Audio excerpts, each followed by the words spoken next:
I'm shattered. I really am. I may be living the dream, as many put it, living here in the land of smiles in Thailand, but I work hard. And I thought it would be good to clarify again my motivation for moving to Thailand and my motivations for today and tomorrow to sustain my lifestyle here. And I hope that it could help some of you that are considering the move to Thailand, because I know there are lots. I thank everyone for messages. I try and answer you all, but also see if I hit a chord with other expats that are living here. Let's start with this. I never stopped liking the UK. I enjoyed my jobs. I really did.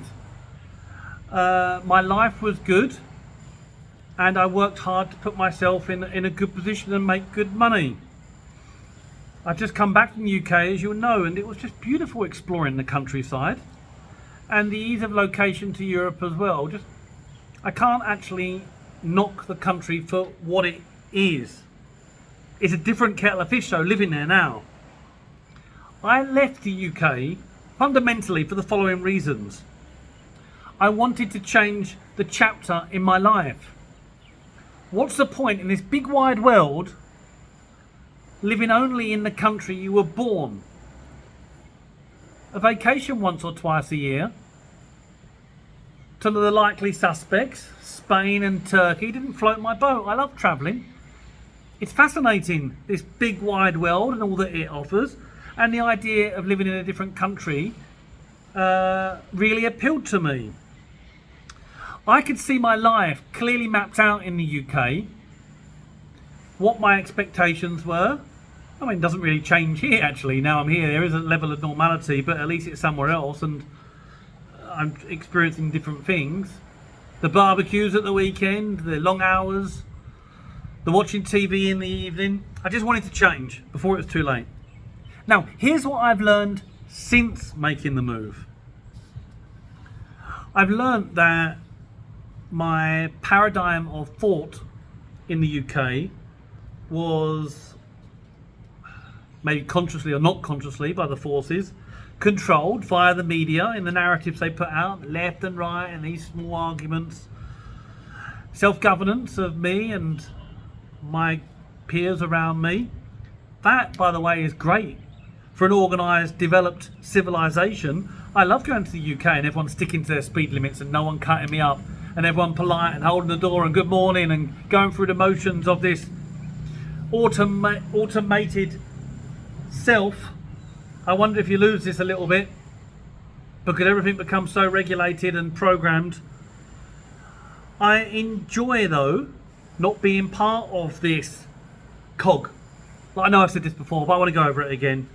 I enjoy the cultural idiosyncrasy differences that I get to experience just on a day-to-day basis. Look, you can get this in London, I get that, but I lived in Medway, and for most of us in the UK, we're in little villages and towns, and maybe some of it's a bit backwards. I've also learned it's much cheaper to live in Thailand, and the lifestyle value ratio is much, much better. It's awesome here if you've got the money. Some people come across on a shoestring. I'm not so sure if that's right, but I'll come on to that in a minute. But I'm not trading off lifestyle for earnings. Some people have come here and said, look, it's not all about the money, I'm going to come here for the lifestyle. I get it, it makes sense. And I know there's people back in the UK going, well, I'm earning the money now, I can't, let me hold on and make this money now, and then when I get older I can retire and come to Thailand. I'm telling you, you can have both. Don't believe anyone else that says you can't. These are the people that are not willing to go that extra mile, think outside the box and try different things. I'm not sacrificing my earnings to live in Thailand and compromise my kids and the future for tomorrow. In fact, I earn more than I earned when I worked a senior management role. It was 20 years ago now, but even if you were to put it into real times, more money. And I'm living the dream. If some people do want to come across here for lifestyle first and trade off their earnings, that's their choice, I get it. But for me, I want my cake and I want to eat it too. I have not lost my disciplines, my focus, my consistent behaviours, my ability to learn. I'm always online, listening to podcasts, reading, keeping up with trends, mixing with the right people, finding out what's going on in this world in different areas and industries and where the trends are.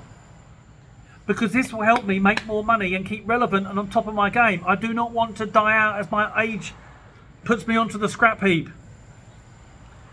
I want a fuller life, not compromised, a lifestyle with cash. My kids go to international school, big condos, second villas on Koh Chang Islands, new cars for me and my wife, good health insurance, the ability to travel when I want, hobbies, sending my kids to football, dining out when we want, enjoy the moment.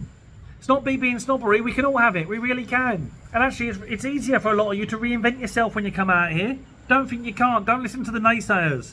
I spin numerous plates at once, arguably take on too much, but I work the hours to make sure that every area in which I focus, I give value. There's a very transient movement over here in Thailand for many expats because the work is concentrated around tourists.